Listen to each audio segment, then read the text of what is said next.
اور قبائلی جو ہمارے منتخب نمائندے MNAs وہ آپ کے سامنے بیٹھے ہیں. آج چونکہ بجٹ پیش ہو رہا ہے، اس سے پہلے ہم چاہتے ہیں کہ جو قبائلی اضلاع کے مسائل ہیں وہ جو پوری قوم کے سامنے بھی رکھے اور حکومت سے بھی مطالبہ کرے.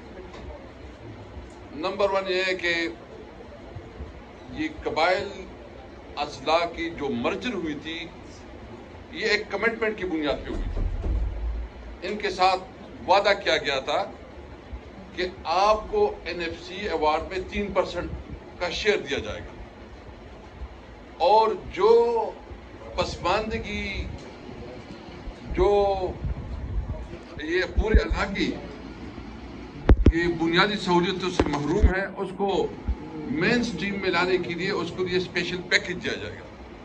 لیکن افسوس کی بات یہ ہے کہ آج تک جو کمٹمنٹ ہوئی ہے نہ NFC ایوارڈ کا شیئر دیا گیا، نہ ایون جو مرجر کے حوالے سے جو کمٹمنٹ تھی وفاق نے وہ بھی پورا نہیں کیا. اور اس کے اثرات کیا آ رہے ہیں؟ الٹا پوری جو بارڈر ایریا ہے، جو ہمارے پاٹا ہے، جو ہمارے چمن ہے، جو بارڈر ایریا ہے، ان کا سارا انحصار جو ہے نا وہ افغانستان کے ساتھ ٹریڈ پہ ہوتا ہے. افغانستان کے ساتھ عمل ٹریڈ جو ہے نا بند ہو چکا ہے. جو کمٹمنٹ کی گئی تھی ہمارے جہاں آپریشنز ہوئی تھی اور ان کے مقابلے میں ان کو کمپنسیشن دینی تھی، وہ کمپنسیشن ابھی تک نہیں دی گئی.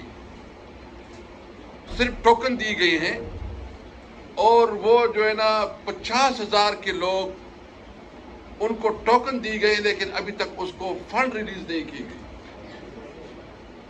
ان کا کاروبار بند کیا گیا. اس وقت چمن میں دھرنا بیٹھا ہے، غلام خان میں، خرلاچی میں، انگور اڈا میں، اور یہ ممن کی گرسل بارڈر جو ہے باجوڑ کی، یہ سارے ان کی ٹریڈ ہوتے ہیں، ان کے روزگار ہوتا ہے یہ افغانستان کے ساتھ.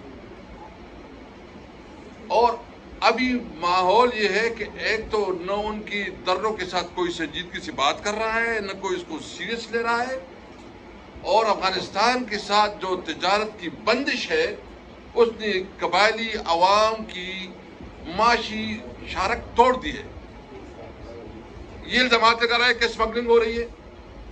یہ کہتے ہیں کہ بھائی جان آپ یہ بتائیں، ہم کبھی بھی اسمگلنگ کی حمایت نہیں کرتے. ہم سمجھتے ہیں کہ اگر وہاں irregular اکانومی ہے یا وہاں وار اکانومی ہے تو اس وار اکانومی کو irregular اکانومی کے لیے حکومت کے پاس کیا پلان ہے کہ اس کو ریگولر اکانومی پہ کنورٹ کریں. جب آپ کمٹمنٹ کرتے ہیں اور کمٹمنٹ میں آپ کمٹمنٹ کو پورا نہیں کرتے تو اس کا مطلب یہ ہے کہ آپ صرف جھوٹی وعدے کرتے ہیں. ہم بہت افسوس سے کہتے ہیں کہ ابھی تک جتنی بھی دھرنے بیٹھے ہیں، جتنی بھی قبائلی اس وقت ایک شدید کرب سے 6 مہینے 7 مہینے جو ہے نا وہ دھرنے پہ بیٹھے، کوئی اس کے ساتھ بات نہیں کرنا چاہتی. کیا وہ اس ملک کی شہری نہیں ہے؟ کیا وہ اس آئینی پاکستان کے تحت اس کو پروٹیکشن نہیں ہے؟ کیا لا اینڈ آرڈر جو اس وقت وہاں ایک سچویشن بڑھتی جا رہی ہے، کیونکہ جب بے روزگاری بڑھے گی، جب معاشی بدحالی بڑھے گی، جب آپ کا کاروبار ختم ہوگا تو فائدہ کس کو ہوگا؟ یہ ایکسٹریمزم آگے بڑھے گی، یہ بے روزگاری بڑھے گی تو بدامنی بنے گی. اور اس وقت بدامنی کی جو صورتحال ہے وہ آپ کے سامنے ہے. ہمیں شدید تشویش ہے اس کے اوپر. ہم سمجھتے ہیں کہ وفاقی حکومت شاید اس پورے علاقے سے کوئی انتقام لے رہی ہے، اور جس طرح رویہ رکھا جائے. میں آپ کو بتاؤں نا، میں ایک پاکستانی کی حیثیت سے، میں ایک پاکستانی کی حیثیت سے اپیل کرتا ہوں کہ خدا را ان لوگوں کے اوپر رحم کرے. یہ جو کچھ کر رہے ہیں یہ آپ فیڈریشن کے خلاف خود سازش کر رہے ہیں.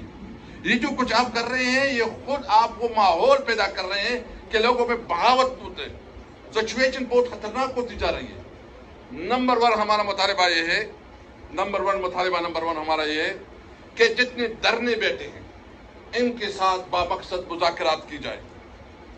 نمبر 2 جتنی کمپنسیشنز آپ لوگوں نے اعلان کی اور کمٹمنٹ کی اور ٹوکن ایشو کی ہے ان کو تمام کو جو ہے نا آپ اپنا کمپنسیشن ان کو دے، جو کمٹمنٹ ہے اس کے مطابق دے۔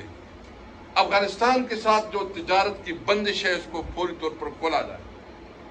اگر آپ سنجیدہ ہیں تو صوبائی حکومت کے ساتھ بات کریں، اور جو ارریگولر اکانومی ہے ان کو ریگولر اکانومی میں کنورٹ کرنا، اور وار اکانومی کو ریگولر اکانومی میں کنورٹ کرنے کے لیے ایک میگا پروجیکٹ دے، ایک پورا اس کے لیے ایک پیکج دے، تاکہ قبائلی عوام کو احساس ہو کہ ہم برابر کے شہری ہیں اس ملک کے۔ اور جو اس وقت امن و امان کی صورتحال بڑھتی جا رہی ہے، اور جو بارڈر پہ جو ہو رہا ہے، وفاقی حکومت کو ہم یہ نہیں کہتے کہ وہ آپریشن کرے، یہ مسئلے سیاسی طور پر حل ہوں گے، یہ سیاسی مسائل ہے۔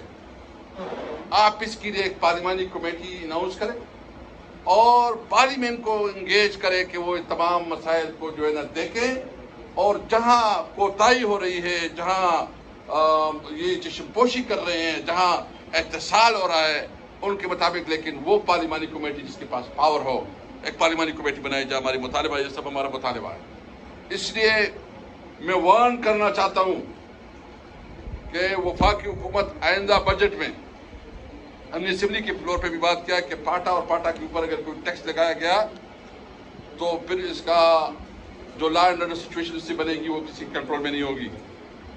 آپ نے ویسے بھی اس کو کیا دیا ہے، وہاں بم دھماکے ہیں، وہاں کلاشنکوف کلچر ہے، وہاں بجلی نہ ہونے کے برابر ہے، لوڈ شیڈنگ ہے، اور پورے خیبر پختونخوا میں بھی اور پورے پاکستان میں مظاہر ہو رہے ہیں۔ لیکن جو ہمارے علاقے میں لوڈ شیڈنگ ہو رہے ہیں، اور مجھے خوشی ہے کہ چیف منسٹر صاحب نے اس پہ انیشیٹو لیا ہے اور وہ اس کے بات بھی کر رہے ہیں، اور آج بھی ان کی میٹنگ ہوئی ہے۔ آج بھی میں جس علاقے سے ہوں وہاں ایک بہت بڑا احتجاجی مظاہرہ ہو رہا ہے لوڈ شیڈنگ کے حوالے سے، کہ جب 18 گھنٹے اور 20 گھنٹے آپ لوڈ شیڈنگ کرتے ہیں تو آپ کیا میسج دیتے ہیں، اس میں کیا انڈسٹری آگے بڑھے گی؟ اور جو من گڑت قسم کی بات ہوتی ہے، بھائی آپ جتنی ایشوز ہیں اس کو پارلیمان میں لے کے آئیں، اس کے اوپر بھرپور ڈیبیٹ کریں، اس کے لیے سلوشن نکالیں، اور جو عوام کا اعتماد اس وقت جو ہے نا اداروں کے اوپر اور خاص کر اسٹیٹ کے اوپر ختم ہو رہا ہے، ان کی بحالی کے لیے ہم تیار ہیں کہ ہم پارلیمان کے طور پر جو ہے اس میں کردار ادا کریں۔ لیکن سب سے اہم بات یہ ہے، آج ہم یہ پریس کانفرنس لیے کر رہے ہیں کہ جو بجٹ آ رہا ہے، اس بجٹ میں فاٹا کے عوام کو اور وہ جو پسماندہ علاقے ہیں، وہ بلوچستان اور سب کو جو ہے نا آپ پریارٹی میں رکھیں، ان کے لیے اسپیشل پیکج دیں، ان کی بزنس کاروبار کو بحال کرنے کے لیے خصوصی اقدامات کریں، اور جو وہاں مختلف دھرنے بیٹھے ہیں ان کے ساتھ بامانی مذاکرات کریں، تاکہ یہ جو سچویشن ہے، جو اس کی جتنی اس کو سیریس لینے چاہیے ابھی تک نہیں لیا گیا، ہمارا مطالبہ ہے۔ ہم اسمبلی کے اوپر بھی فورم پہ بھی اس کے اوپر بات کریں گے، اپنے بجٹ پہ بھی، اور پراپر اعداد و شمار سے کریں گے۔ میں ریکویسٹ کروں گا کہ اگر علامہ صاحب بات کریں گے، چودھری صاحب آخر میں کریں گے، اور جو ہمارے ایم این اے ہیں وہ 2 منٹ آپ کے ساتھ اپنے علاقے کی بات کریں گے۔ علامہ صاحب۔